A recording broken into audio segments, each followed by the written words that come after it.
আমরা আজকে কথা বলবো বার্ন নিয়ে, অর্থাৎ পোড়া রোগীর বিষয়, তাদের চিকিৎসা ইত্যাদি নিয়ে কথা বলবো। আমি ডাক্তার মোহাম্মদ নাসিরউদ্দিন। আমি ঢাকা মেডিকেল কলেজের বার্ন এবং প্লাস্টিক সার্জারি বিভাগের একজন সহযোগী অধ্যাপক এবং চিফ কনসালটেন্ট বার্ন, প্লাস্টিক এবং aesthetic surgery AMZ hospital, Uttarpara, Dhaka. এখন এই মুহূর্তে শীতকাল চলছে। আমরা জানি যে আমাদের দেশে শীতকালে বেশ অনেক সংখ্যক রোগী বার্ন হয়ে থাকে। আমরা সাধারণভাবে যারা বার্নের চিকিৎসা করে থাকি তারা কিন্তু অন্যান্য সময়ের তুলনায় শীতকালে প্রচুর বেশি সংখ্যক রোগী পায়, এবং এই বেশি সংখ্যক রোগী হওয়ার বেশ অন্যতম কয়েকটা কারণ আছে। সেই কারণগুলোর একটা হচ্ছে, বিশেষ করে প্রত্যন্ত অঞ্চল যেগুলো পেরিফেরিতে শীত বেশি পড়ে, সেখানে মানুষ এই শীতকালে অনেকেরই শীত বস্ত্র না থাকা একটা কারণ। অনেকের ক্ষেত্রে কিছুটা ট্র্যাডিশনাল ব্যাপার থাকে, তারা শীত পোহায়। এই কারণে শীত পোহানোর সময় দেখা যায় যে অসাবধানতা বশত অনেকের শরীরেই আগুন লেগে যায়, এবং আমি যেটা প্রায়ই পাই, এবং এই আগুন লাগাটা অনেক সময় শরীরের প্রায় অনেকের ক্ষেত্রে 90%, 80% পুড়ে যায়। সুতরাং এই জায়গাগুলোতে আমাদের মূল ফোকাস আজকে থাকবে যে আপনি কিভাবে এই সমস্ত বিষয়গুলো থেকে দূরে থাকতে পারবেন। কারণ আগুনে পুড়ে গেলে তার চিকিৎসা কিন্তু খুবই ঝামেলাপূর্ণ, খুবই ব্যয়বহুল এবং খুবই কমপ্লিকেটেড, এবং এই চিকিৎসা ব্যবস্থা কিন্তু বাংলাদেশের সমস্ত জায়গাতে পাওয়া যায় না।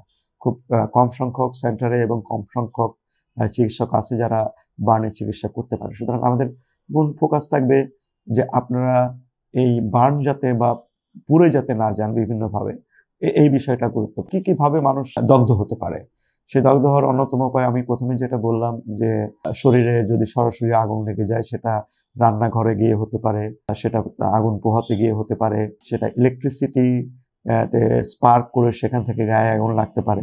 এর বাইরে যেটা রয়েছে আরেকটা গুরুত্বপূর্ণ বিষয়, সেটা হচ্ছে আমরা জানি যে পানি যেটা গরম করতে গিয়ে শীতকালে বেশি মানুষ যে দুর্ঘটনার শিকার হতে পারে, এটা একটা বার্নের অন্যতম কারণ, এবং এই ক্ষেত্রে বেশিরভাগ ক্ষেত্রে বাচ্চারা এবং বৃদ্ধরা বেশি আক্রান্ত হয়। এছাড়া অন্যান্য যে সমস্ত কারণে মানুষের বার্ন হয়ে থাকে, সেটা ইলেকট্রিক বার্ন সাধারণভাবে প্রফেশনাল মানুষদের মধ্যে যেমন হয়, অর্থাৎ আমাদের দেশে আমরা দেখে থাকি যে যারা ইলেকট্রিক ওয়ার্কার তারা প্রায়শ ইলেকট্রিক বার্নে আক্রান্ত হয়ে থাকে। কিন্তু এর বাইরেও সাধারণভাবে এই দেশের বিভিন্ন জায়গাতে আমরা যদি তাকিয়ে দেখি, রাস্তার উপরে খোলা জায়গায় ইলেকট্রিসিটির তার ঝুলতে থাকে। তারপর নতুন যে সমস্ত কনস্ট্রাকশন বিল্ডিং হয়, সেই কনস্ট্রাকশন বিল্ডিং গুলোতেও উন্মুক্ত স্থানে ইলেকট্রিক তার থেকে অ্যাক্সিডেন্টালি অনেক মানুষই কিন্তু এটাতে আক্রান্ত হয়। এর বাইরে অন্যান্য যেভাবে বার্ন হয়ে থাকে সেটা হচ্ছে অ্যাসিড বার্ন, যদিও এটা একটা কমে গেছে, অর্থাৎ আমরা এটাকে যদি কেমিক্যাল বার্ন বলে থাকি। তাছাড়া যারা বিভিন্ন ইন্ডাস্ট্রিতে কাজ করে, সেই ইন্ডাস্ট্রিতে কিন্তু গরম পানির একটা ব্যবহার হয়, রং বা ইত্যাদি, সে সমস্ত ভাবেও মানুষ বার্ন হয়ে থাকে। আর একটা কমন হাউস হোল্ড বার্ন হয়, সেটা হচ্ছে কন্ট্রাক্ট বার্ন। সেই কন্ট্রাক্ট বার্নটা কিরকম, যে এটা হট অবজেক্ট, অর্থাৎ বাসায় অসাবধানতা বশত কেউ হয়তো কাপড় ইস্ত্রি করার যে মেশিন থাকে সেটাকে গরম করে সেটা অনেক সময় অ্যাক্সিডেন্টালি গায়ে লেগে যেতে পারে। উত্তপ্ত লোহা অনেক সময় যারা কারখানায় কাজ করে তারা অসাবধানতাবশত তাদের দ্বারা এগুলো দ্বারা আক্রান্ত হতে পারে। এভাবে নানা ধরনের বার্ন হয়ে থাকে। তো বার্ন হলে আপনি আসলে কি করবেন? বার্ন হলে প্রাথমিক চিকিৎসার বিষয়টা অত্যন্ত গুরুত্বপূর্ণ। এরপরে পরবর্তীতে আর কি চিকিৎসা আপনি নিতে পারেন। প্রাথমিকভাবে আমরা বলবো যে বার্ন থেকে আপনি দূরে থাকুন, অর্থাৎ আপনার শরীরে কোনোভাবে সেটা গরম পানি লাগুক, অথবা সরাসরি আগুন শরীরে ধরে যাক, অথবা ইলেকট্রিসিটির কারণে হোক, আপনাকে সেই উৎপত্তি স্থল থেকে আগে আপনাকে দূরে যেতে হবে।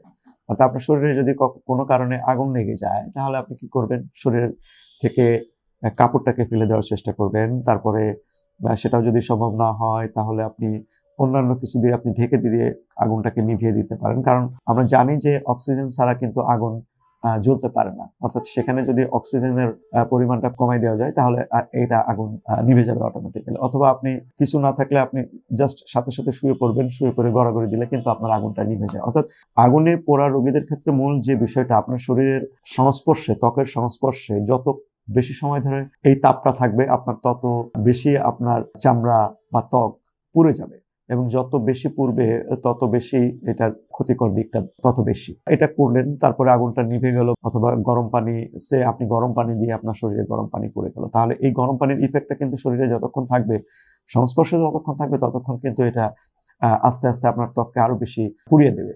সেক্ষেত্রে আপনি কি করবেন? এটা করার পরপরই আপনি নিকটস্থ আপনি যদি বাসাতে থাকেন, তাহলে আপনার একটা ট্যাপ ওয়াটার যেটা আমরা বলি, অর্থাৎ আপনি ট্যাপ ছেড়ে দিবেন, সেই ট্যাপের নিচে গিয়ে আপনি বসবেন, অর্থাৎ ফ্লোয়িং ওয়াটার আপনার থাকতে হবে। ফ্লোয়িং ওয়াটারে আপনি 15 থেকে 20 মিনিট যদি আপনি এই পানিটা দিতে পারেন, তাহলে অতিরিক্ত তাপ যেটা আপনার শরীরের চামড়াকে আরো অতিরিক্তভাবে পোড়াবে, সেটা থেকে আপনি মুক্তি পেতে পারেন। এখানে একটা জিনিস বলে নেওয়া খুবই ভালো, সেটা হচ্ছে যে এখানে আইস দেওয়ার তেমন কোনো দরকার নাই। আইস দিলে অনেক সময় লাভের থেকে ক্ষতি বেশি হতে পারে, কারণ আইস অতিরিক্ত ঠান্ডার কারণে আমাদের ত্বকের যে রক্তনালী থাকে সেটাতে ভেসোস্পাজম হয়। এতে করে যেটা হয় যে অল্প পোড়াটা বেশি পোড়ায় রূপান্তরিত হতে পারে, অর্থাৎ সুপারফিশিয়াল বার্ন যেটা সেটা ডিপ বার্নে রূপান্তরিত হতে পারে। এর পরপরই আপনি কি করবেন, আপনি কিছুক্ষণ এই যে কুলিং ইফেক্ট যেটা হলো, এটার পরে আপনি শুকনা একটা কাপড় দিয়ে পরিষ্কার করে যদি বাসায় থাকেন, বা কাপড়টা দিয়ে সাথে সাথে আপনি চলে যেতে পারেন আপনার নিকটস্থ হাসপাতালে ডাক্তারের কাছে। সেখানে কি করতে পারেন আপনি, আরেকটা জিনিস যেটা একেবারে করবেনই না, এই যে পরিষ্কারটা করলেন, এটা করার পরে কিন্তু আপনি এখানে হোমমেড মেডিসিনের একটা প্রচলন বাংলাদেশে আছে, এবং সেটাকে আপনি পেস্ট দেন, অনেকে একেবারে ওইটার উপরে পেস্ট দিয়ে দেয়, তারপর ডিম ভেঙে ডিম দিয়ে দেয়, কেউ কেউ কাদামাটিও ব্যবহার করে। তো আমার মনে হয় এই বিষয়গুলো থেকে দূরে থাকবেন, কারণ এগুলো আপনার আরো ক্ষতি করবে। সুতরাং আপনারা এরকম কিছু না করে একদম পরিষ্কারটা করে নিয়ে আপনার নিকটস্থ চিকিৎসকের কাছে যাবে, তারা এটা ভালো বুঝবে। আর যদি মনে করেন যে না, খুবই অল্প পরিমাণে আপনার বার্ন হয়েছে, সেক্ষেত্রে সিলভার সালফার-ডায়াজিনের বিভিন্ন ধরনের ক্রিম পাওয়া যায়, সেটা আপনি ব্যবহার করতে পারেন ইমিডিয়েটলি। এটা হয়তো আপনার সুদিং ইফেক্ট হবে। তারপরে আমি বলবো যে বার্নের এই বিষয়টা কিন্তু আরেকটা জিনিস গুরুত্বপূর্ণ। কিছু কিছু বার্ন আছে, যেমন গরম পানি, গরম তেল, এগুলো পুড়লে কিন্তু প্রথম প্রথম মনে হতে পারে খুবই সিম্পল, হয়তো আপনার একটা লাল দাগ হতে পারে, আপনি এটাকে গুরুত্ব দিলেন না, কিন্তু 24 ঘন্টা পরেই দেখবেন ওখানে ব্লিস্টার হয়ে গেছে, ফোস্কা পড়ে গেছে, এবং আরো ডিপ বার্ন। সে কারণে আমার মনে হয় যে আপনারা যে কোনো ভাবেই হোক, আপনাদের প্রাথমিকভাবে এই কুলিং ইফেক্ট করার পরে, পরিষ্কার করবার পরে একজন চিকিৎসকের পরামর্শ নেওয়াটা অত্যন্ত জরুরি। এরপরে আপনার চিকিৎসক বাকি বিষয়টাকে দেখবেন।